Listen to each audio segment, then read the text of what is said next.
Municipal మంత్రిగా కూడా మీరు విఫలమైన మాట వాస్తవమా కాదా నేను అడుగుతా ఉన్నా. 10 ఏళ్లలో కేసీఆర్ గారి ప్రభుత్వం 1,00,000 డబుల్ బెడ్రూమ్ ఇల్లు కట్టింది.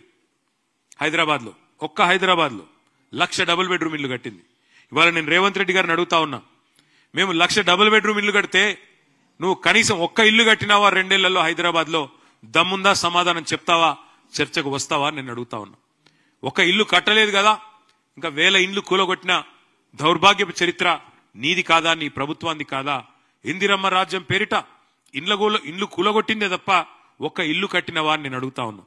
అట్లాగే హైదరాబాద్ మెట్రోను పూర్తి చేసింది మా ప్రభుత్వం. 2017లోనే మొదటి దశ ఇనాగరేట్ చేసి 2021లో రెండో దశ ఇనాగరేట్ చేసి మొత్తం 70 కిలోమీటర్లకి మెట్రోను తీసుకొని పోయింది మా ప్రభుత్వం, కేసీఆర్ గారి ప్రభుత్వం. కానీ నువ్వేం చేసినావు? ఆ మెట్రో CFOని బెదిరించి, L&T CFOని బెదిరించి జైల్లో పెడతా అంటే ఇవాళ L&T వాళ్ళు పారిపోయే పరిస్థితి వచ్చింది. మెట్రో వదిలిపెట్టింది వాస్తవం కాదా?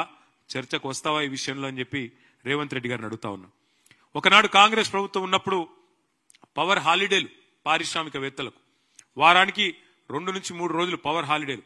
ఆ పరిస్థితి తీసేసి 24 గంటలు నాణ్యమైన కరెంట్ ఇచ్చింది కేసీఆర్ గారి ప్రభుత్వం. మొత్తం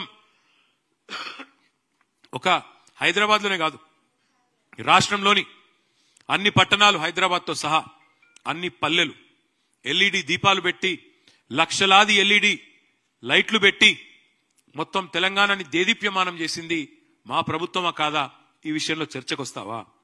ఈ 2 ఏళ్లలో నీ ప్రభుత్వం ఒక్క LED లైట్ అన్న ఎక్కడన్నా పెట్టిందా? చర్చకు వస్తావా రేవంత్ రెడ్డి అని నేను అడుగుతా ఉన్నా. ఆనాడు కరెంటు కోతలతో, జనరేటర్లతో, ఇన్వర్టర్లతో, కరెంటు కోతలతో ప్రజల బతుకుని అతలాకుతలం చేసింది నీ కాంగ్రెస్ పార్టీ. ఎవరి హయాంలో విద్యుత్ వెలుగులు కొనసాగినాయో, ఎవరి హయాంలో విద్యుత్ కోతలు, కరెంటు కష్టాలతో ఇబ్బంది పడ్డారో ఈ విషయంలో చర్చకు వస్తావా అని నేను అడుగుతా ఉన్నా. ఆనాడు కేసీఆర్ గారి ప్రభుత్వంలో కాంక్రీట్ జంగల్ గా మారిన హైదరాబాద్ లో 108 అర్బన్ లంగ్ స్పేస్లు, కొత్త అర్బన్ పార్కులు ఏర్పాటు చేసింది మా ప్రభుత్వం. ఇలా నీ ప్రభుత్వం వచ్చినాక కొత్తది ఒకటన్నా కట్టినావా? కొత్తది ఒక్క పార్క్ అన్న కట్టినావా నేను అడుగుతా ఉన్నా. అట్లాగే green city of the world, tree city of the world గా హైదరాబాద్ అవార్డులు అందుకున్నది కేసీఆర్ గారి నాయకత్వంలో. హైదరాబాద్ నగరంలో